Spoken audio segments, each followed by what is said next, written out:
Et si le son qu'elle redoutait était justement celui qui la sauverait? Clara n'avait pas touché son piano depuis 3 ans. Les touches blanches semblaient froides comme de la porcelaine, figées dans un silence qui la jugeait. Ce matin-là, la pluie glissait sur les vitres de sa maison au bord du lac, dessinant des rivières de verre entre son passé et le présent. Quand la sonnette retentit, son cœur bondit. Personne ne venait ici. Sur le pas de la porte, un homme au regard doux et au manteau trempé tenait une boîte à outils. « Ok, je viens pour le piano. Dit-il simplement. Elias.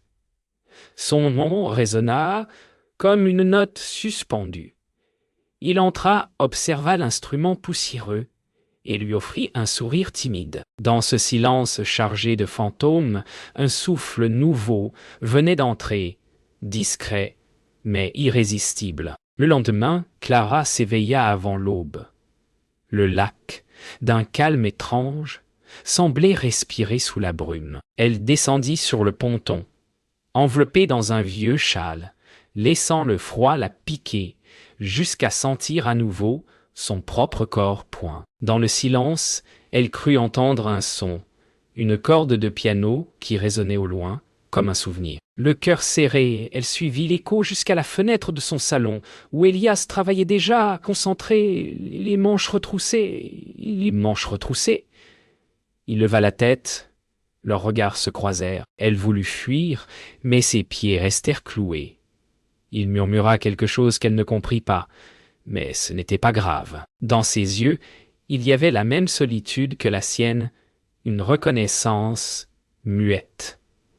Quand Elias souleva la corde abîmée, un son sec fendit l'air. Clara sursauta, la main sur la poitrine. Il s'excusa, sa voix basse, apaisante. Elle l'observa, fascinée par sa manière de toucher l'instrument comme s'il s'agissait d'un être vivant.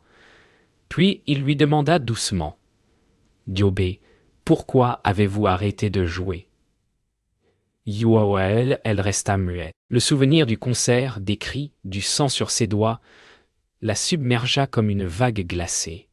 Ses lèvres tremblèrent, mais aucun mot ne sortit. Elias détourna le regard, respectueux. Il comprenait. Sans insister, il fit résonner une note juste, pure, et dit « Ego, parfois, les pianos aussi ont besoin d'être réparés pour chanter à nouveau. » Clara sentit ses yeux se brouiller. L'odeur du café chaud s'invita dans la pièce. Elias avait trouvé la cafetière sans rien demander, comme s'il vivait déjà là. Clara resta un moment à le regarder verser le liquide sombre dans 2 tasses, les mains encore tachées de graphite. « Vous prenez du sucre ?» « demanda-t-il. Elle secoua la tête. Ils burent en silence, assis face à face, séparés par la table et 1000 peurs.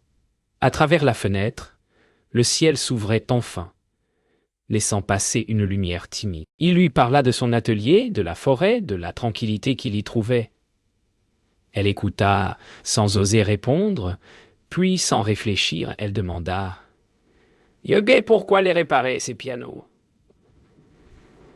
Il sourit. « Ego, parce que certains ont encore des choses à dire. » L'après-midi, Elias annonça qu'il devait tester les marteaux. Il appuya sur une touche, une seule, et le son se déploya, fragile, comme une respiration. Clara resta immobile. Chaque note suivante semblait réveiller la poussière, les souvenirs, la douleur et la beauté mêlées. Elle ferma les yeux, se laissant traverser. Quand il s'arrêta, le silence qui suivit fut presque insupportable. Alors, sans y penser, elle s'approcha et posa ses doigts sur le clavier. Sa main tremblait, la cicatrice blanchit sous la lumière. Une note résonna, pure. Elias la regarda sans un mot. Et pour la première fois, depuis des années, Clara ne sentit ni honte ni peur, juste le battement calme de son cœur. La pluie revenait, plus douce cette fois, comme si le ciel voulait les protéger. Clara observait Elias travailler, fascinée par son calme. Il parlait peu, mais chaque geste racontait quelque chose. Ce jour-là, il resta plus longtemps que prévu. Le soir tombait, et il proposa de remettre la réparation au lendemain. Elle acquiesça, le cœur battant. En partant, il se tourna vers elle. « Yoga, vous devriez rejouer, ne serait-ce qu'une seule chanson, pas pour le monde, pour vous. » Yo, elle voulut répondre. Mais la porte se referma doucement avant qu'elle ne trouve les mots. Et dans le silence, elle comprit que quelque chose venait de changer, une promesse invisible, née entre deux solitudes. Le lendemain, alors qu'elle rangeait le salon, Clara découvrit un petit carnet noir oublié sur le banc du piano. Son nom y était inscrit à l'intérieur, Elias Morel. Elle hésita avant d'ouvrir. Les pages étaient couvertes de croquis, des pianos, des paysages, et au centre, un visage de femme, le sien. Un choc, le carnet lui glissa des mains. Quand il revint plus tard, elle tenta de le lui rendre sans un mot. Mais il eut dans ses yeux qu'elle avait vu. Un long silence suivit. Puis, simplement, il dit « Elgori, je restaure les instruments, mais parfois, je dessine ce que j'aimerais sauver. » Yo, et dans cette phrase, elle sentit toute la vérité qu'il n'avait jamais dit. Ils marchèrent ensemble le long du sentier bordant la forêt. Le vent portait l'odeur du bois mouillé et du silence. Clara parla pour la première fois du concert, de la note fausse, de la panique, de la chute, de la main blessée. Elle raconta tout d'une voix presque éteinte. Elias ne dit rien, ne la coupa pas. À la fin, il répondit seulement « Et tu n'as pas échoué, tu t'es relevé. » Yo, elle le regarda, surprise de l'entendre l'appeler « tu ». Dans ses yeux, aucune pitié, juste la reconnaissance d'une douleur qu'il connaissait aussi. Et dans cette forêt humide, leurs voix trouvèrent un écho que le monde entier semblait avoir oublié. Un matin, Clara trouva une lettre posée sur le piano. L'écriture tremblait de son père. Elle l'ouvrit avec prudence. Les mots parlaient de regret, de peur d'avoir trop exigé d'elle, de ne pas avoir su la protéger. Ses mains tremblaient. Elias, venu lui apporter des pièces de rechange, la trouva en larmes. Sans poser de questions, il s'assit à côté d'elle. La lettre tomba au sol entre eux comme une cicatrice ouverte. Il lui prit doucement la main, et pour la première fois, elle ne retira pas la sienne. Deux âmes blessées, enfin en paix dans le même silence. La nuit était tombée depuis longtemps quand Clara retourna vers le piano. Elias était parti. Le feu dans la cheminée jetait des ombres dansantes sur les murs. Elle s'assit, inspira et posa ses doigts sur les touches. La première note vibra, tremblante, puis une autre et une autre encore. Sa main droite obéissait mal, mais elle continua, les yeux fermés. Le son emplissait la pièce, fragile et vivant, comme un cœur qui recommence à battre. Quand la dernière note s'éteignit, elle sourit. Le lendemain, Elias reviendrait, et elle saurait quoi lui dire. « Eugay, je rejoue, et c'est grâce à toi. » Yo. Quand Elias revint ce matin-là, le piano chantait déjà. La maison semblait respirer à nouveau. Clara jouait, maladroitement, mais avec une intensité nouvelle. Il resta sur le pas de la porte, immobile, craignant d'interrompre un miracle. Quand elle leva enfin les yeux, elle sourit. « Et ok, je rejoue. Oh !»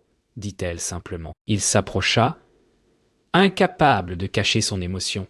Puis il proposa. « Yoge, viens à l'atelier demain. Je veux te montrer quelque chose. » Yo, son ton trahissait une gêne douce, presque adolescente. Elle hocha la tête, sans savoir pourquoi son cœur battait si fort. Ce soir-là, Clara ne dormit pas. Les notes continuaient de tourner dans sa tête, comme un appel qu'elle n'osait pas encore nommer. L'atelier d'Elias sentait la résine, le bois et le souvenir. Des pianos en morceaux attendaient leur renaissance, alignés comme des promesses inachevées. Il lui montra un instrument restauré, noir, brillant, prêt à chanter. « Yoga, J'y travaille depuis des mois. Yo, dit-il. Elle effleura la surface polie, émerveillée. Il ajouta, à voix basse. Ego, c'est pour toi. Yo, elle crut mal entendre. Son souffle se suspendit. Aucune déclaration ne pouvait être plus belle. Elle le regarda, bouleversée, mais il détourna les yeux, comme s'il avait peur de ce qu'il venait de dire. À cet instant, le monde entier sembla s'arrêter, suspendu à ce simple aveu. Alors qu'il partageait un thé près du poêle, Clara sentit la chaleur apaiser ses doigts. Elia la regarda longuement. « Yoga, tu ressens encore la douleur. » Yo, demanda-t-il doucement. Elle hocha la tête. Il prit sa main, la tourna dans la lumière. La cicatrice brillait faiblement. « Yoga, c'est une preuve, pas une faute, Yo !» murmura-t-il. Le feu crépitait, projetant des reflets rouges sur leur visage. Le silence qui suivit n'était pas gênant. Il était plein. Elle sentit son cœur battre contre sa paume. Quand il relâcha sa main, elle sut que quelque chose d'irréversible venait de naître entre eux. Lucie, la sœur d'Elias, entra dans la vie de Clara comme un rayon de soleil. Elle organisa un petit concert dans le café du village et insista. « Yobé, tu dois venir, juste pour écouter. » Yo, Clara accepta. Le soir venu, l'ambiance était légère. Les rires flottaient dans l'air. Elias l'observait discrètement, un sourire dans les yeux. Lorsque Lucie dédia une chanson à ceux qui croient encore à la seconde chance, Clara sentit sa gorge se nouer. Elle comprit alors qu'Elias avait parlé d'elle, et dans ce café plein de vie, elle sentit sa solitude fondre comme neige sous la lumière. Après le concert, ils marchèrent côte à côte dans les ruelles endormies. La nuit sentait le vin chaud et la pluie. Personne ne parlait. À un détour, une vieille chanson s'échappa d'une fenêtre ouverte. Sans un mot, Elias lui tendit la main. Elle hésita, puis la posa dans la sienne. Ils dansèrent lentement, maladroitement, au milieu de la rue déserte. Leurs rires se mêlèrent aux notes, puis aux battements de leur cœur. Quand la musique s'éteignit, ils restèrent là, serrés l'un contre l'autre, incapables de bouger. Et dans le silence retrouvé, ils comprirent que plus rien ne serait comme avant. Ce matin-là, quelque chose avait changé dans le regard d'Elias. Il semblait ailleurs, distrait, comme si un secret le rongeait. Clara, elle, ne voyait que la distance nouvelle dans ses gestes. Lorsqu'elle lui demanda ce qu'il avait, il détourna le regard. « Yoga, rien, juste fatigué. » Yo, mais la voix tremblait. Elle sentit la peur s'installer sans savoir pourquoi. Le piano, pourtant accordé à la perfection, sonnait faux sous ses doigts. Le silence s'imposa, lourd et tendu. Au dehors, le lac était figé sous la brume, miroir d'un trouble qu'aucun d'eux ne savait encore nommer, et dans le regard d'Elias, un aveu non dit brillait déjà, prêt à déchirer leur fragile harmonie. La pluie tombait dru quand la vérité éclata. Dans l'atelier, Clara découvrit par hasard un vieux dossier parmi les outils d'Elia, un rapport d'accident. Le nom d'Elias y figurait, témoin du drame. Elle sentit le sol s'effondrer. Quand il entra, trempée, elle tenait le papier entre ses doigts tremblants. « Yo, souffla-t-elle. « Yo, c'était toi. »« Yo, souffla-t-elle. Il voulut expliquer, mais elle recula. « Yoga. Tu savais depuis le début. »« Yo, cria-t-elle. La pluie battait sur le toit comme un cœur affolé. Il la supplia du regard. « Yoga, j'étais là ce jour-là. J'ai essayé de t'aider. Je n'ai jamais cessé de m'en vouloir. » Yo, mais ces mots se noyaient déjà dans ses là. Clara partit avant l'aube. Elle ne laissa qu'un mot sur le piano, « Je ne peux pas ». Le vent le fit frissonner entre les touches comme une plainte. Elias resta des heures à lire ces 3 mots, incapable de les effacer. Il erra dans la maison vide, cherchant encore son parfum dans l'air. Puis, il s'assit, joua une note. Elle résonna fausse, douloureuse, presque humaine. Le lac, dehors, semblait gelé sous la pluie. Dans le reflet, Elias vit son propre visage, fatigué, brisée. Il comprit qu'il devait la laisser partir, même si chaque seconde sans elle lui arrachait un peu plus le souffle. Clara trouva refuge chez son père. La maison sentait le bois ancien et les souvenirs trop lourds. Henri la reçut sans un mot, l'étreignit simplement. Le soir, elle s'assit devant le vieux piano familial, celui sur lequel elle avait appris. Ses doigts refusèrent d'obéir, comme si la douleur de l'absence d'Elias pesait jusque dans ses mains. Son père posa doucement une tasse de thé à côté d'elle. « Il y a des questions de santé. On ne fuit pas l'amour, ma fille. On le traverse. » Elle ne répondit pas, mais les larmes coulèrent silencieusement.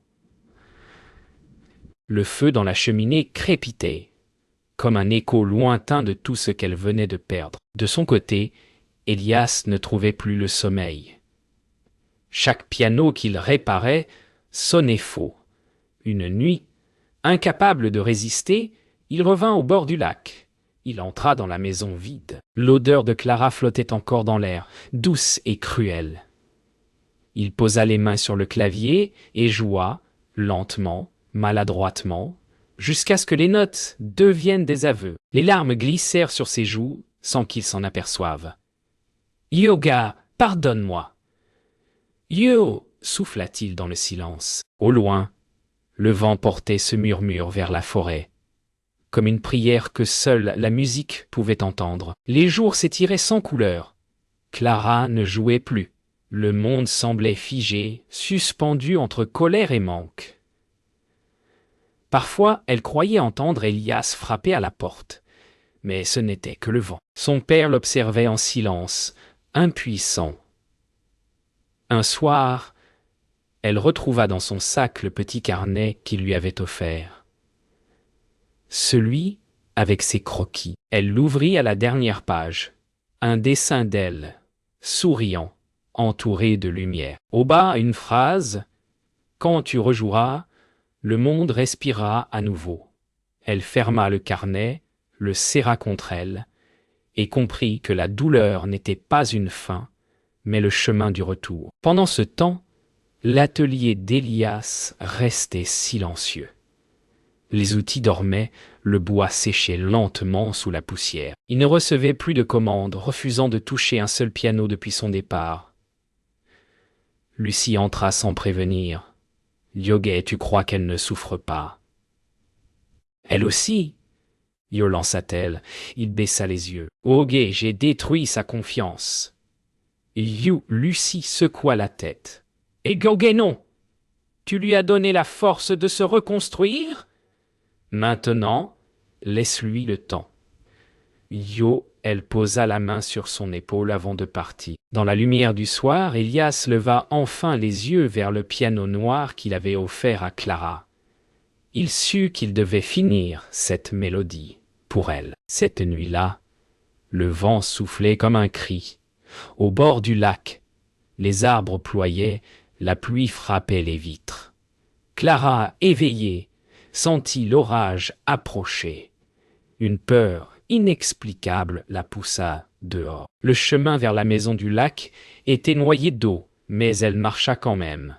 Quand elle arriva, Elias était là, essayant de fermer une fenêtre brisée. Le tonnerre gronda au-dessus d'eux. Leurs regards se croisèrent dans la lueur des éclairs. « Yoga, pourquoi es-tu revenu ?» Yo demanda-t-il haletant. Elle répondit. « Abbé, parce que je ne veux plus fuir. Pas toi. Pas nous. » Yo, et dans la tempête hurlante, ils s'enlacèrent, enfin, trempés, vivants, délivrés. À l'aube, le lac s'était calmé. La lumière grise se posait doucement sur l'eau. Clara et Elias, épuisés, restaient blottis près du feu, enveloppés dans une couverture. Aucun mot n'était nécessaire. Leurs mains s'étaient trouvées naturellement, leurs doigts entrelacés. Elias brisa enfin le silence.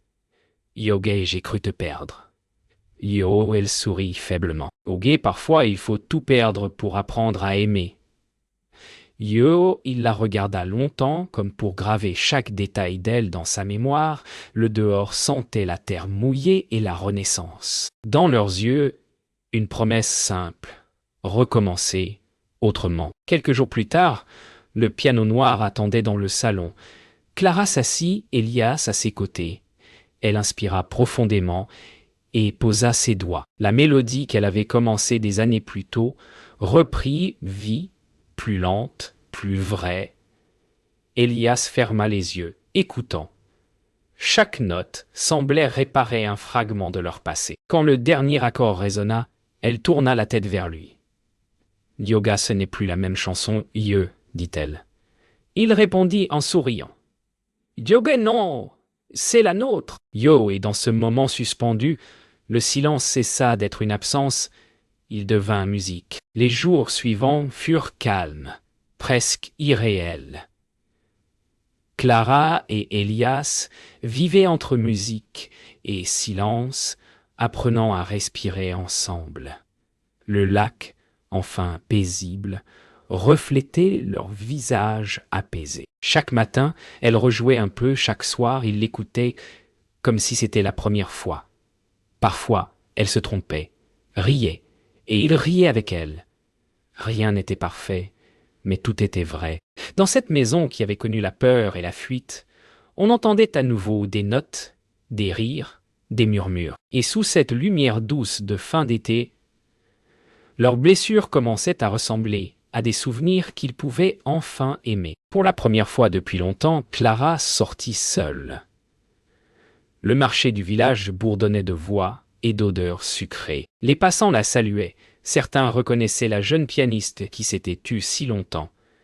Elle acheta des fleurs, des fruits, puis s'arrêta devant un vieux musicien jouant de l'accordéon. Il lui sourit, comme s'il la reconnaissait. « Yoga, vous jouez, vous aussi, non ?» Yo demanda-t-il. Elle répondit simplement « Yoga, à nouveau !» Yo, et ces mots, si simples, sonnèrent comme un serment. En rentrant, le vent dans ses cheveux, Clara comprit que le monde n'attendait pas qu'elle soit parfaite, seulement qu'elle vive. Ce soir-là, Lucie débarqua à la maison, le regard pétillant. « Yogar, j'ai une idée, lança-t-elle. Elle parla d'un concert caritatif organisé par le village. « Au guet, il manque une pianiste, ajouta-t-elle malicieuse. Clara resta interdite. L'idée d'affronter un public la terrifiait encore. Elias prit sa main. « Yoga, tu n'as rien à prouver. Mais si tu veux, je serai là, juste derrière. » Clara sentit ses doigts se serrer dans les siens, et pour la première fois, la peur ne l'empêcha pas de respirer. Elle répondit simplement, et dit simplement, « Dieu est d'accord. » Yo, une décision petite, mais immense, venait d'être prise. La veille du concert, Clara ne dormait pas. Elias dormait près d'elle, paisible. Elle se leva, descendit au piano. La lune inondait la pièce d'une clarté argentée. Elle posa ses doigts, doucement, jouant la même mélodie qu'autrefois, mais cette fois sans trembler. Elle repensa à sa chute, à la peur, à Elias. Tout cela formait maintenant une seule et même histoire. Elle sourit. Au fond, elle n'avait jamais cessé d'aimer la musique, seulement d'avoir peur d'elle. Dans le silence nocturne, chaque note sonnait comme une promesse tenue. La salle était simple, décorée de fleurs blanches. Le murmure du public emplissait l'air d'une douce tension. Clara entra, la main d'Elias effleurant la sienne, juste avant de monter sur scène. Sous les projecteurs, elle s'assit.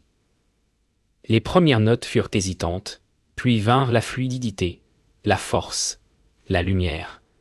Elle joua pour ceux qui avaient aimé, perdu, puis recommencé. Elias, dans la foule, la regardait comme on regarde un lever de soleil.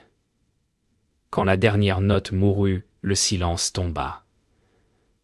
Un silence parfait, plein de vie. Puis les applaudissements éclatèrent, et dans ses yeux, elle vit qu'elle était enfin libre. Le lendemain du concert, la lumière entrait doucement dans la maison. Clara se réveilla dans les bras d'Elias, la tête contre son épaule. Le silence était plein, léger, presque sacré. Elle se leva, ouvrit la fenêtre. Le lac brillait sous le soleil, calme et vaste. Dans l'air flottait encore la mélodie de la veille, comme une trace d'éternité. Elle se retourna vers lui, un sourire au bord des lèvres. « Yoga, on a réussi, Dieu !» murmura-t-elle. Il répondit en riant. « Yoga, non, tu as réussi. Moi, j'ai eu la chance d'être là pour t'écouter. » Yo, elle s'approcha, posa un baiser sur sa joue. Ce matin-là, tout semblait recommencer. Ils marchèrent jusqu'au bord de l'eau, là où tout avait commencé. Le vent jouait dans les roseaux, les mouettes tournoyaient au-dessus du miroir du lac. Clara s'assit sur le vieux ponton, les pieds effleurant l'eau. Elias s'installa à côté d'elle. « Yoga, tu te souviens ?»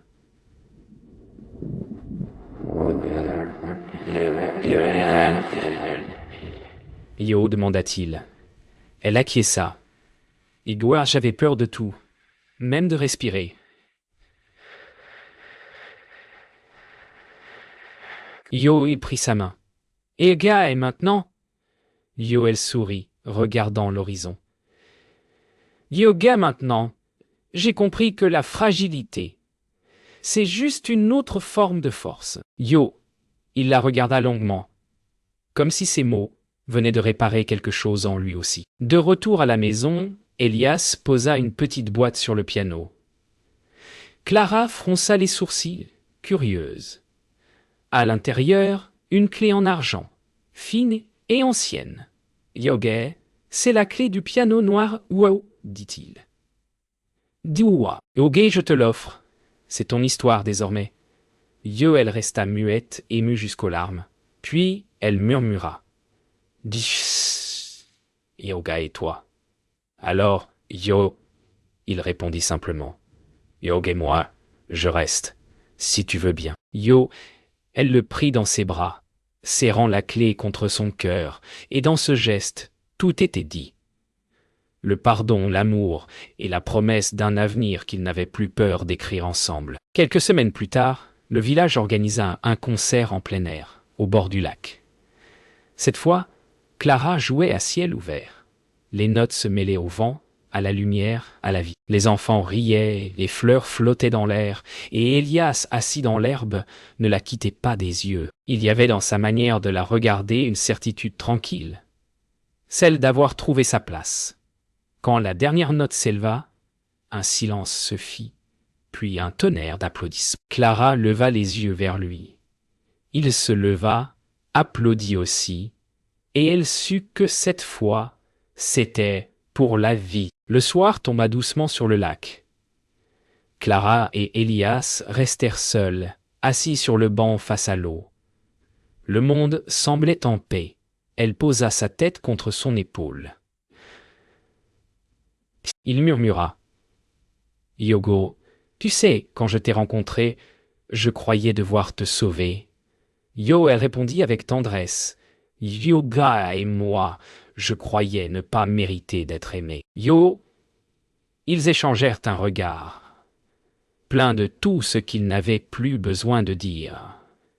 Le vent fit danser les feuilles, et quelque part, une dernière note de piano s'envola. L'amour, enfin, sonnait juste.